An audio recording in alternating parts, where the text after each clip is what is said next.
रश्मि और अमर लॉकडाउन के चलते डेटिंग ऐप पर मिलते हैं। उसी बीच उनकी बॉन्डिंग बहुत अच्छी बन जाती है और दोनों एक दूसरे से प्यार करने लगते हैं। बस लॉकडाउन खत्म होते ही चट मंगी पट शादी। उससे पहले घर में बात तो कर लो। अरे माँ पापा कभी मना नहीं करेंगे। अमर की बात सुन रश्मि खुश हो जाती है। ऐसे ही दिन बीतते हैं और देखते ही देखते लॉकडाउन खुल जाता है, जिसके अगले ही दिन अमर अपने परिवार के साथ रिश्ता लेकर रश्मि के घर पहुंच जाता है। अभी लॉकडाउन खुला ही है और कोरोना तो ख़त्म भी नहीं हुआ, इसलिए ज़्यादा कुछ ना करके अगले कुछ दिनों में छोटे फंक्शन के साथ शादी कर लेते हैं। अमर के पापा की बात पर सब सहमत हो जाते हैं। कुछ दिन बाद दोनों की शादी हो जाती है और रश्मि अपने ससुराल पहुंच जाती है। बेटा, शादी तो तूने अपनी मर्जी से कर ली, लेकिन बहू को बोल देना इस घर में हुक्म मेरा ही चलेगा, इसलिए अपना राज जमाने की कोशिश भी ना करें। माँ, रश्मि को यहाँ सिर्फ प्यार, आशीर्वाद और अपनापन चाहिए, पैसा या राज नहीं। बेटी की बात पर सास मुंह बनाए वहां से चली जाती है और अब वो हर रोज रश्मि को परेशान करना और ताने देना शुरू कर देती है। देखो, ये है आजकल की लड़की, इंटरनेट पर लड़कों से बातें करते हुए इन्हें शर्म भी नहीं आती, और यहाँ तो देखो कितनी सीधी सुशील बनकर दिखा रही है।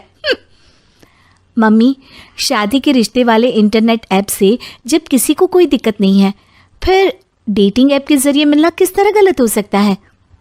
रश्मि के डेटिंग ऐप वाली बात सुन उसकी हैरान सास तुरंत तुनक कर पूरे घर को सिर पर उठा लेती है, जिसकी आवाज सुन अमर और उसके पापा भी वहां आ जाते हैं। हाय मेरी माता, इतना बड़ा झूठ! डेटिंग ऐप को इंटरनेट के जरिए मिली है बोलकर इस कलमुही को मेरे सर ला बिठा दिया। अरे नास पिटी, तुझे जरा भी शर्म नहीं आई? वहां न जाने कितने लड़कों से गुलू गुलू करके तुझे मेरा ही लड़का मिला था फंसाने के लिए। माँ, मुझे तो समझ नहीं आ रहा क्या बोले जा रही हो। डेटिंग ऐप इस्तेमाल करना कोई अपराध नहीं है, और तुम रश्मि को ऐसा कैसे बोल सकती हो? मैं भी तो था उस ऐप पर। पहले उसके लिए माँ से झूठ बोला और अब लड़ाई कर रहा है। सास और अमर की बात सुनकर रश्मि हैरान खड़ी रहती है। अमर, तुमने घर में झूठ क्यों बोला?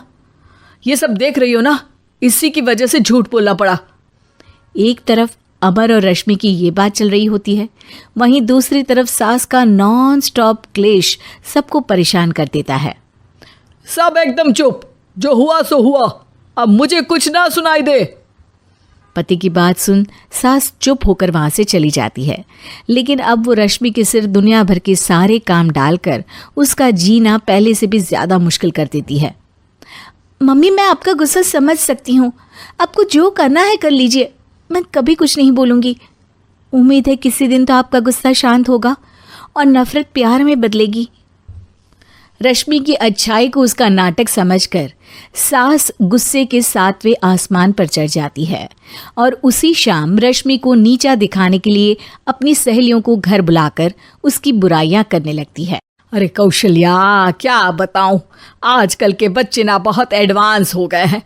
पहले रिश्ते घर परिवार वाले सब देख परख के कराते थे, और अब ये लोग खुद न जाने कहाँ कहाँ मिलकर खुद ही सब कुछ पक्का करके हमें बता देते हैं। लड़की का कैसा दिन धर्म, कैसा ईमान, कैसा चरित्र कुछ नहीं पता, बस प्यार किया और घर लाकर बिठा देते हैं। अरे ऐसा क्यों बोलती हो? आजकल बच्चे अपने आप में बहुत समझदार हो गए हैं, और फिर पूरी जिंदगी तो उन दोनों को ही साथ निभानी है। अपनी पसंद से शादी कर भी ले तो क्या दिक्कत, तू ही देख ले, पहले इतना अच्छा बेटा और अब सोने पर सुहागे जैसी सर्वगुण संपन्न बहू। और पता है, अभी कुछ दिन पहले मेरी बेटी ने मुझे डेटिंग ऐप के बारे में बताया, जहाँ लड़का लड़की अपनी पसंद से अपने आप एक दूसरे को चुन लेते हैं, और फिर अगर सब सही रहता है तो बात आगे भी बढ़ जाती है। अरे इसमें इतना खुश होकर क्या बता रही हो? ये तो गलत है। न जाने कौन क्या है, कितना झूठ कितना सच है। अरे पर सोचो, जब तुम किसी के बताए रिश्ते को देखने जाते हो तो क्या एक ही बार देखने से सच झूठ का पता लगा सकती हो? ज़रूरी नहीं कि बच्चों का लिया फैसला हमेशा गलत हो। अरे बहुत बार हमसे भी तो गलत फैसले होते हैं ना। अच्छे बुरे लोग तो हर जगह मिल सकते हैं, फिर इसमें सिर्फ बच्चे ही गलत कैसे? सहेलियों की बात सुन सास सोच में पड़ जाती है और इसी तरह कुछ दिन बीत जाते हैं, जिसमें ना तो वो रश्मि को परेशान करती है और ना ही कोई ताना सुनाती है, जिसे देख रश्मि परेशान हो जाती है। मम्मी, आपकी तबीयत तो ठीक है ना? कुछ दिनों से देख रही हूँ आप मुझे कुछ बोलती ही नहीं। तो मेरा परेशान करना ज्यादा अच्छा लगता है क्या? नहीं, आपकी शांति उससे ज्यादा परेशान कर रही है। शांति इसलिए है क्योंकि मुझे एहसास हो गया है कि गलत तुम लोग नहीं, मेरी सोच है। प्यार तो एक सुंदर एहसास और शादी खूबसूरत साथ है। अगर ये साथ सच्चा है तो कहीं पर भी किसी भी तरह जुड़ा हो, उससे कोई फर्क नहीं पड़ता। आप कौन है? इतनी अच्छी बातें मेरी पत्नी तो नहीं बोल सकती। क्या आप भी?